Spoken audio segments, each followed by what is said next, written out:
తనకు విజయవాడ పోలీసులు నోటీసులు జారీ చేసిన నేపథ్యంలో వారికి సమాధానం ఇచ్చేందుకు వైఎస్ఆర్సీపీ మాజీ ఎంపీ గోరంట్ల మాధవ్ అనంతపురం నుంచి విజయవాడకు బయలుదేరి వెళ్లారు.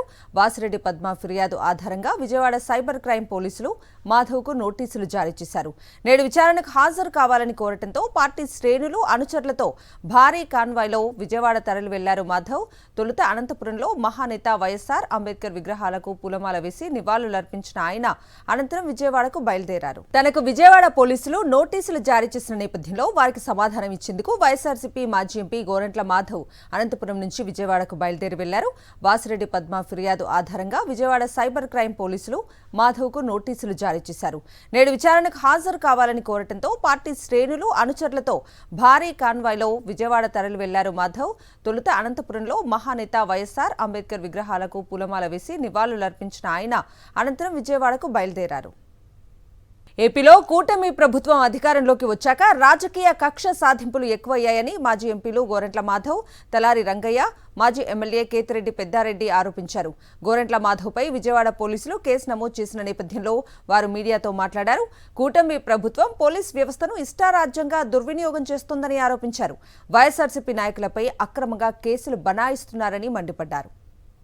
పార్టీ 9 నెలల్లోనే సంక్షేమ పథకాల వైపు చూడకుండా కేవలం అరెస్టుల పర్వం మీదనే తెలుగుదేశం గవర్నమెంట్ ఆధారపడి పార్టీ నడుస్తారు. ఇవి ఎన్ని రోజులు సాగు. ఈరోజు వాళ్ళు చేస్తున్నారంటే ఇక్కడ నాయకులను భయపెట్టే దానికోసమే చేస్తున్నారు. వైఎస్ఆర్ పార్టీలో మేము అయితే మటుకు పార్టీ ఉన్నంత వరకు ఏ నాయకుడు కూడా భయపడే ప్రసక్తే లేదు. ప్రజల మీద చాలా సమస్యల మీద ఈ వ్యవస్థలు పనిచేయాల్సిన పరిస్థితుల్లో ఇలాంటి చిన్న చిన్న విషయాల మీద ఈ సమయాన్ని వీటినన్నింటినీ కేటాయించాల్సి వస్తుంది. అందువల్ల రూల్ ఆఫ్ లాను ఖచ్చితంగా పాటించాలని ప్రభుత్వ అధికారులు, ముఖ్యంగా పోలీసు అధికారులను కోరుతూ ఉన్నాను. అలాగే ఈ వ్యవస్థ ఏదైతే ఉందో న్యాయ వ్యవస్థ అది స్వతంత్ర ప్రతిపత్తి కలిగి ఇప్పటి వరకు ఎన్నోసార్లు ప్రూవ్ అయింది. ఎంతోమంది ఎప్పుడు తేడా చూడలేదు. ఇప్పుడు ఒక తప్పు చేస్తే అధికార పార్టీలో ఉంటే ఒక పద్ధతి, లేదా ప్రతిపక్షంలో ఉంటే పద్ధతి. అట్లాంటి రాజ్యాంగం లేదు మన దగ్గర, అట్లాంటి చట్టాలు లేవు మన దగ్గర.